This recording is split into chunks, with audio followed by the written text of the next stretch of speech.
Et si la personne qui vous a jadis humilié revenait dans votre vie, brisée, vaincue, et à vos pieds, que feriez-vous?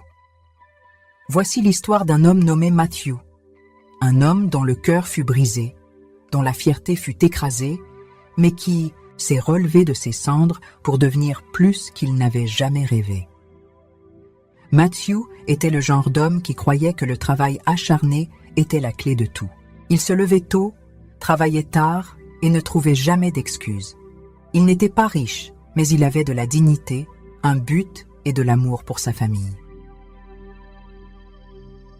La rencontre avec Maria et la chute. Il a rencontré Maria pendant l'une des meilleures périodes de sa vie. Elle était belle, charmante et pleine de rêves. Ils se sont mariés avec l'espoir au cœur et des promesses sur les lèvres. Pendant un certain temps, ils furent heureux. Puis vinrent les enfants, un garçon et une fille, et avec eux de nouvelles responsabilités. Mais Maria commença à changer. Au début, ce furent de petites plaintes. Puis, cela se transforma en pression constante. Elle voulait plus d'argent, de meilleures choses, un style de vie qu'elle voyait d'autres vivre. Chaque salaire n'était jamais suffisant. Chaque cadeau n'était jamais assez bon. Chaque effort qu'il faisait était noyé dans son insatisfaction. Elle le comparait souvent à son meilleur ami, Sugar Daddy, un homme qui vivait de manière somptueuse et offrait des cadeaux coûteux à son ami. Elle ne savait pas, personne ne le savait, que cet homme était impliqué dans des rituels sombres, sacrifiant la paix pour une richesse temporaire. Pourtant, Matthew essayait. Quand elle a demandé une voiture, il a vidé toutes ses économies pour lui en acheter une. Elle n'était pas neuve, mais elle était propre, fiable et avait une signification. Cela signifiait qu'il l'aimait suffisamment pour donner ce qu'il possédait à peine. Mais Maria ne le voyait pas ainsi. Elle a regardé la voiture et a ri amèrement. « Même le chauffeur de mon ami en a une meilleure, » dit-elle. Les insultes devinrent plus fortes, l'humiliation plus profonde, la moquerie plus cruelle. Et puis, après 5 ans de mariage, elle est partie. Non seulement lui, mais aussi leurs 2 enfants.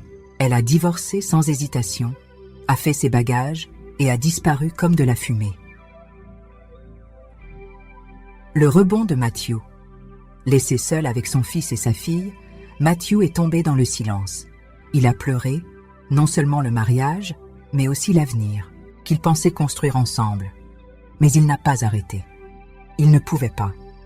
Il a élevé ses enfants avec tout l'amour qu'il avait.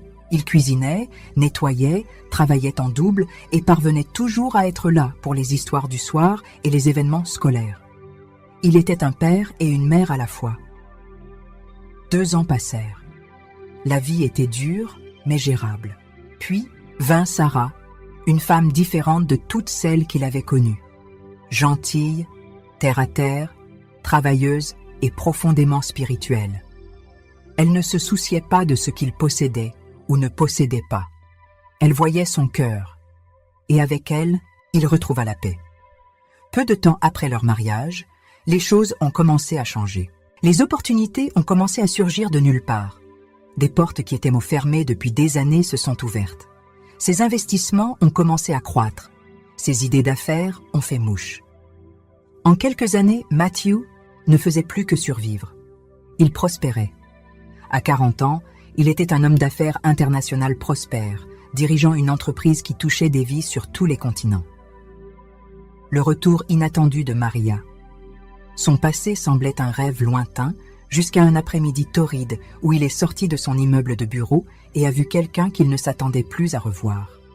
Maria, assise sous le soleil brûlant, vendant des oranges au bord de la route, juste devant son imposant immeuble de bureau. Ses vêtements étaient usés, son visage fatigué, et quand elle l'a vu, elle a essayé de courir, de disparaître à nouveau, mais Matthew l'a arrêtée. Il a regardé la femme qu'il avait autrefois brisée et a demandé doucement « Pourquoi ? Es-tu ici ? Pourquoi luttes-tu encore ?» Elle baissa la tête, la honte dans les yeux, et murmura « Mon meilleur ami m'a trahi. J'ai tout perdu. Ma vie s'est effondrée et maintenant je suis mariée à un pauvre gardien. » Maria se tenait là, les yeux baissés, sa posture autrefois fière maintenant brisée. La femme qui parlait autrefois avec feu et confiance n'était plus qu'une ombre d'elle-même. Le soleil la frappait comme un jugement, la sueur collant à son front, tandis qu'elle serrait étroitement le sac en plastique d'orange, comme si elles étaient tout ce qui restait de sa dignité. Matthew ne dit rien au début. Il la regarda, simplement, non pas avec colère, non pas avec amertume, mais avec quelque chose de plus profond, de la curiosité, de la tristesse, peut-être même de la compréhension. Elle l'avait quitté de la pire des manières. Elle l'avait humilié, abandonné leurs enfants et était partie sans un regard en arrière. Et pourtant, la voici, debout devant lui, comme un souvenir oublié. Il lui fit signe de s'asseoir à l'ombre, près de l'entrée de son immeuble. Elle hésita, mais finit par obéir, puis, lentement, douloureusement, elle commença à parler. Le récit de Maria. Après avoir quitté Matthew, Maria croyait qu'elle était destinée à une vie meilleure. Elle a emménagé avec sa meilleure amie, celle qui affichait toujours son style de vie luxueux, la même amie dont le sugar daddy vivait comme un roi. Maria pensait qu'elle avait fait le bon choix. Elle pensait qu'elle était enfin libérée de la lutte. Au début, les choses semblaient s'améliorer. Son amie lui a donné de l'argent, l'a aidé à trouver un emploi, l'a même présenté à de nouvelles personnes. Mais bientôt, Maria a découvert la sombre vérité derrière le glamour. La richesse de son amie n'était pas gagnée par le travail acharné ou la faveur divine. Elle provenait de rituels, de sacrifices et d'accords qui coûtaient plus que de l'argent. Et pire encore, lorsque Maria a refusé de participer, lorsqu'elle a essayé de s'éloigner, elle est devenue un problème. Ils se sont retournés contre elle. Sa soi-disant amie l'a piégée dans une transaction commerciale qui a mal tourné. Elle a tout perdu, son emploi, ses économies, sa réputation. Personne ne voulait l'embaucher. Les gens chuchotaient son nom comme s'il portait une malédiction. Brisée et trahie, Maria n'avait nulle part où aller.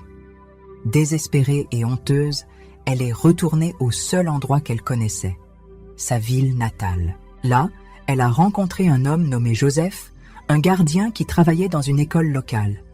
Il était gentil, humble et patient.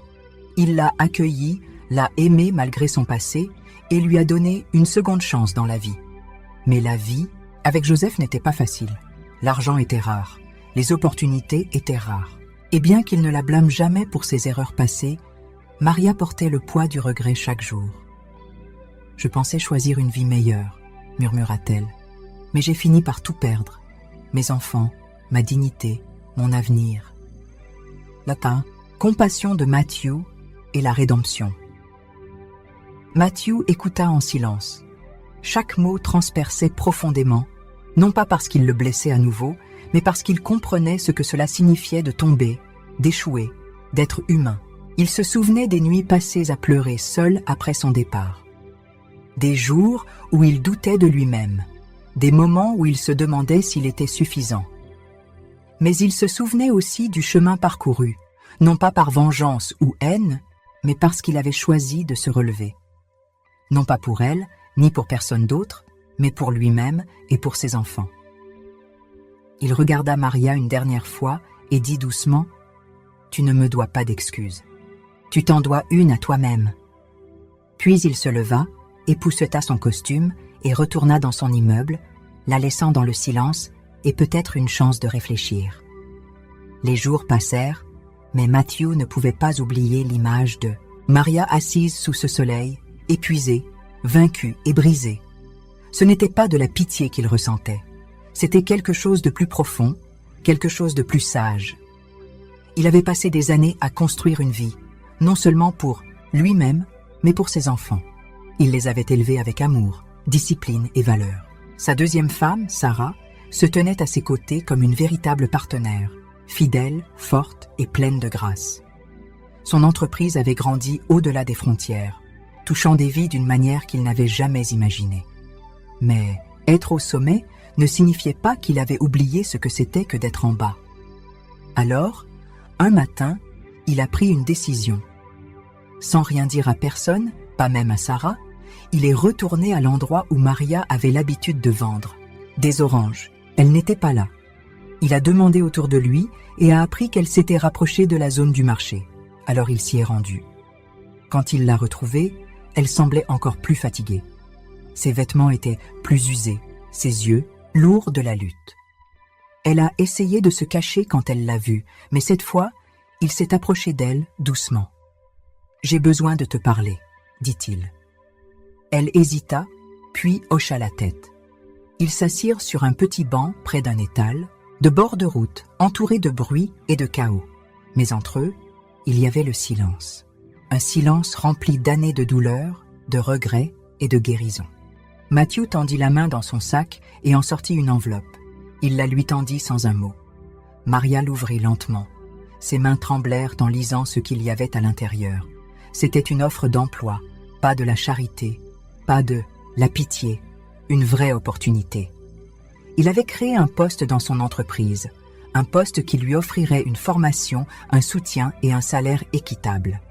Non pas parce qu'elle le méritait en fonction du passé, mais parce qu'il croyait en la rédemption, aux secondes chances, aux personnes qui étaient prêtes à changer. Des larmes montèrent à ses yeux. « Pourquoi faites-vous cela ?» murmura-t-elle. Matthew la regarda et dit « Parce que j'ai été là où tu es. Je sais ce que l'on ressent quand on est écrasé, quand on a l'impression de n'avoir rien. Et je sais aussi à quel point il est difficile de se reconstruire. Vous ne choisissez pas ce qui vous arrive, mais vous choisissez qui vous devenez. » Maria pleura silencieusement, le poids de la honte et du regret se fissurant enfin sous la miséricorde du pardon. Elle accepta l'offre et à partir de ce jour, tout changea. Elle travailla dur. Elle resta humble. Elle reconstruisit sa vie, non, pas par des raccourcis ou des trahisons, mais par l'effort, la patience et la responsabilité. Elle renoua avec ses enfants, gagnant lentement leur confiance. Et finalement, elle devint quelqu'un que sa fille pouvait à nouveau admirer. Joseph, son mari, se tint à ses côtés à chaque étape du chemin. Ensemble, ils construisirent une vie tranquille, mais significative. Quant à Matthew, il continua de s'élever, non seulement en richesse, mais en sagesse. Il comprenait maintenant plus que jamais que la vraie force n'est pas la vengeance. C'est de s'élever au-dessus. C'est de choisir la gentillesse quand l'amertume frappe à votre porte. La leçon apprise et le message. Un an plus tard, lors d'un événement d'entreprise, Maria monta sur scène et partagea son parcours. Non pas pour chercher la sympathie, mais pour inspirer les autres. « Je croyais autrefois que le bonheur venait d'avoir plus, dit-elle. J'ai laissé derrière moi l'amour, la famille et la vérité à la recherche du confort. Mais j'ai tout perdu. Et quand je pensais que ma vie était finie, quelqu'un m'a donné une chance. Non pas parce que je l'avais méritée, mais parce qu'il a choisi de croire en moi. » Elle se tourna et sourit à Matthew, qui se tenait à l'arrière de la salle, regardant en silence. « Cet homme m'a appris que la grandeur n'est pas ce que vous avez, continua-t-elle. C'est ce que vous faites avec ce que vous avez. Et la plus grande chose de toutes est de pardonner. » La foule éclata en applaudissements. Matthew sourit simplement. Il avait fait le tour. La vraie force est de choisir la gentillesse plutôt que la vengeance. Peu importe à quel point quelqu'un a pu vous blesser. S'accrocher à l'amertume ne fait que vous alourdir. Le parcours de Matthew nous enseigne que la réponse la plus puissante à la douleur n'est pas la rétaliation, mais la compassion. S'élever au-dessus des blessures passées ne vous affaiblit pas. Cela prouve à quel point vous êtes vraiment fort. Tout le monde mérite une seconde chance s'il est prêt à changer. Maria a tout perdu à cause de ses choix. Mais lorsqu'on lui a donné l'opportunité de se reconstruire avec dignité, elle l'a saisie. Cette histoire nous rappelle que les gens peuvent grandir, guérir et se transformer lorsqu'on leur montre de la miséricorde et qu'on leur donne une juste chance. La rédemption ne consiste pas à effacer le passé. Il s'agit de gagner un meilleur avenir. Le succès ne signifie rien sans paix et but. Bien que la richesse et le statut puissent apporter du confort, le véritable épanouissement vient d'une vie vécue avec intégrité, amour et gratitude. Matthew n'a pas seulement construit une entreprise, il a construit une vie enracinée dans les valeurs, la famille et la foi. Et quand il était au sommet, il ne regardait pas les autres de haut, il les élevait. Si cette histoire vous a ému, ne la gardez pas pour vous. Appuyez sur le bouton « J'aime ». Laissez un commentaire ci-dessous en partageant la partie qui vous a le plus touché et partagez cette vidéo avec quelqu'un qui a besoin d'entendre ce message aujourd'hui. Et si ce n'est pas déjà fait, assurez-vous de vous abonner à notre chaîne pour plus d'histoires puissantes, émotionnelles et inspirantes. Merci d'avoir regardé. À la prochaine fois.